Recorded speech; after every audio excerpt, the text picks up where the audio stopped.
obviously we can hit on a couple of the big ones. Obviously, the biggest one I would say would either be Brock Lesnar versus Drew McIntyre for the WWE Championship, or Edge versus Randy Orton in the Last Man Standing match. I think it's kind of just going to be a pick 'em between that one, which is going to be best match. I think you and I have said it before, and much to the, I think, chagrin and dismay of a lot of our viewers, that we are very big Brock Lesnar supporters. We 100% stand Brock Lesnar as arguably probably the greatest wrestler in the company right now.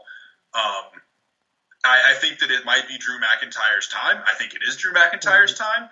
But I think that given the potential of this match and how well that Brock Lesnar has done leading up to this and how awesome Drew McIntyre has been, just how unstoppable he's looked, I just don't see any other way other than Drew McIntyre leaving with the WWE title.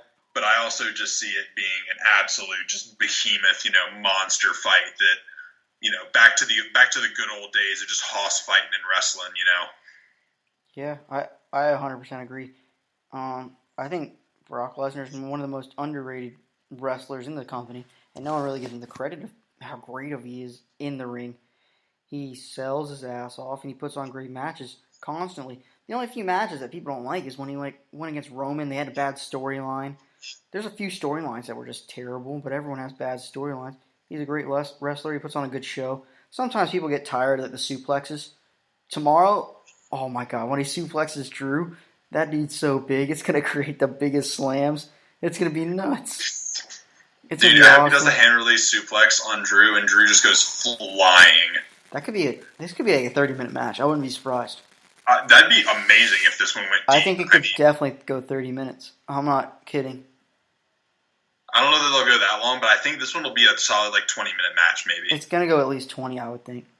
I would hope it goes 20. That'd be amazing. That's fucking amazing wrestling if that goes 20 minutes. I could see it. I don't know. Their styles mix really well.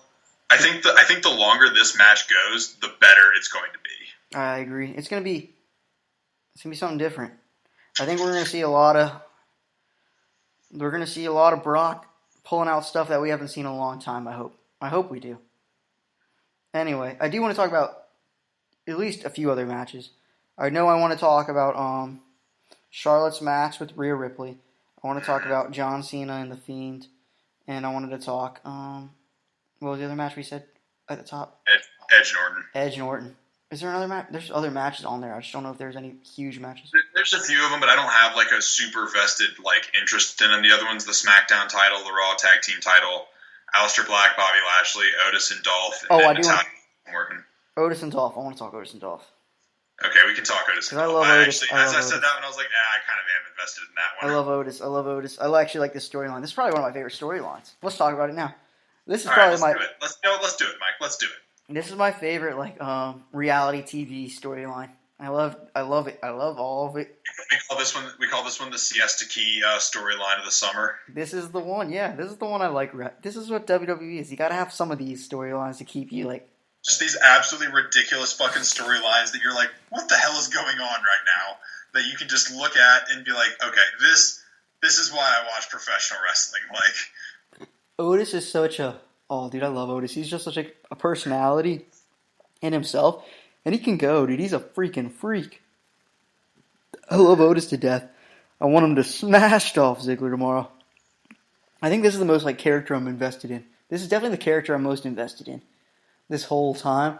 I want to see The Fiend do well, but I'm not as invested as in him as I am with Otis, just because Otis is a real person, kind of.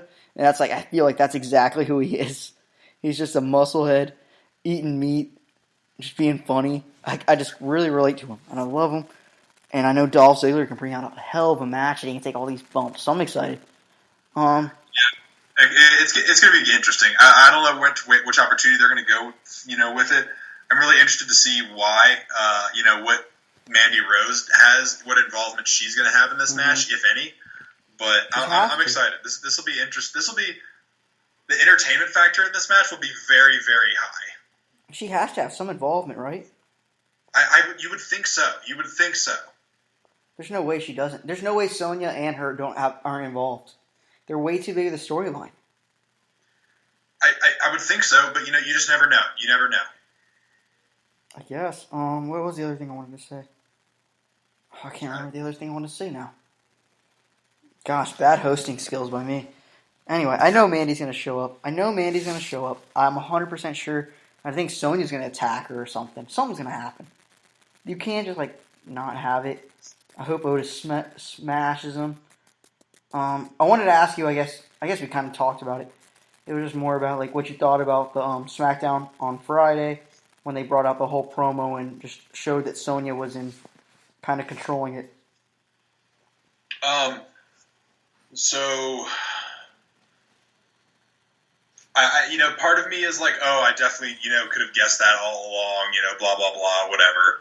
But then the other part of me is like, okay, this hacker has been doing this and, framed Sonya, and put this video together to make it look like she, did something, I kind of hope it doesn't look like she did something because I want the Sonya versus Mandy thing. I feel like that could be a good feud. It might be, but I feel like it's just not I don't know. I don't feel like, that's as good of a betrayal as I would need for, to be super, super invested in the storyline. Maybe I'm just being too harsh and too critical, but I don't know. I disagree. They've been I don't know, based on their run the whole time, they've been the best of friends. They always show they're the best of friends. I could see, but Mandy's gotten way, way better. And I think Sonya's always been really good in the ring. Sonya's always been really, really good. You and I have always. I mean, all our listeners, feel free now to take back a look at through memory lane at our old podcast where we talk about how we think Sonya Deville is ripe for a push at literally any minute. But I mean, she doesn't have she doesn't have the personality that some of them do. Is the problem? No, but I feel like she has the skill better than most. I feel like she's just introverted. Is the problem? Yeah, but I still feel like she's got the skill though. That's the main thing. She does. She has the skill and the look. She looks like a fucking prize fighter. Yeah, she just needs a character. She doesn't really have a character at all. She's just Mandy's friend, and I think that might help her get her own singles push. I think that'd be great for her singles push. I mean, you're talking me into it. I think that she is kind of missing her character, and I think individuality. This is a good opportunity for her to step out of Mandy's shadow, kind of. I agree. Yeah, she doesn't really have her individuality. Her character is kind of like Mandy's friend. Yeah, this might be a good opportunity. I'm buying into this slowly. I'm buying into it. Yeah, I bought into it myself. I wasn't 100% sure of it, but I'm into it. I always like a good portrayal between friends. And I think Mandy versus Sonya could be a great match. I would love to see that. I would love to see a three match feud all the way up to SummerSlam, just them beating each other's ass. You know what? I'm about it. I'm about it. And then ending at SummerSlam with some fucking brutal last man standing or something. It's got to be like a something. It's got to be something terrible, like a street fight or like a whips and chains match or something like that, or I don't know. It needs some special stipulation. I don't think you can do a whips and chains match. That seems a little X-rated. Risque, if you will. A little risque. I don't know if you can do that one. Had to leave that one in the Attitude Era, but I don't think they can do a ladder match. That's the one. I don't think they can do a ladder match. I don't think they're both. I don't think they have the athletic ability to do the ladder. I could see a cage or last man standing. I don't think they have the experience as wrestlers to do a ladder match. That's true. I don't think it's about having the athletic ability. I think it's about having the experience as a wrestler. Honestly, That's fair. I could see them having the power though. I could see like a street fight or a steel cage or something like that. A steel cage might not be terrible. Hell in a Cell. Oh, there you go. Hell in a Cell. Mm-hmm. I think that's all I got. I covered most of the match. Oh, dude, now, you talked about the whips and chain, but you know what would be a good match? What was that Eddie Guerrero versus JBL match? I don't remember. They're tied to like a rope, and they have to hit the four corners or something. It's phenomenal. It's like a bull rope match, and they're just like connected to a rope. It might not even be that to hit the four corners, but they're just connected to a rope, and it's just violent. So you're kind of talking like the Bray Wyatt. The Fiend versus Daniel Bryan match where they had the leather strap match. Yeah, like a strap match. Yeah, it's just violent. That'd be really good for them, actually. Damn, that one was brutal, dude. That match was brutal. They're going to need something like that. That's going to be the strap match would probably, I don't know. I don't think a strap match is good to like, it's not like a great end of all feud is just violent. Yeah. Okay. I feel like there's only a couple feuds that could way that fantastic feuds can end, and it's like street fight, Hell in a Cell, cage match. Ooh, I quit. I quit match. Ooh, I quit match. There you go. Okay. I think we got. Yeah. I really hope now I'm really hoping that Sonya and they have to show up tomorrow. If they don't show up, I'm actually gonna be a little disappointed. Yeah, it'll definitely take away from it. All right. What's the next match you want to go? Let's just go NXT Women's Championship next. All right. Rhea Ripley, Charlotte Flair. I don't really know where to start with this, so I want you to start with this, if you can. I mean, what is the where is there to start? It's the two. I would argue probably two of the Charlotte Flair. Obviously, I think probably one of the greatest wrestlers in the industry today, versus Rhea Ripley, who's been shooting up like a rocket ever since she made her. Ever since she basically came up on the scene. Was it Mae Young?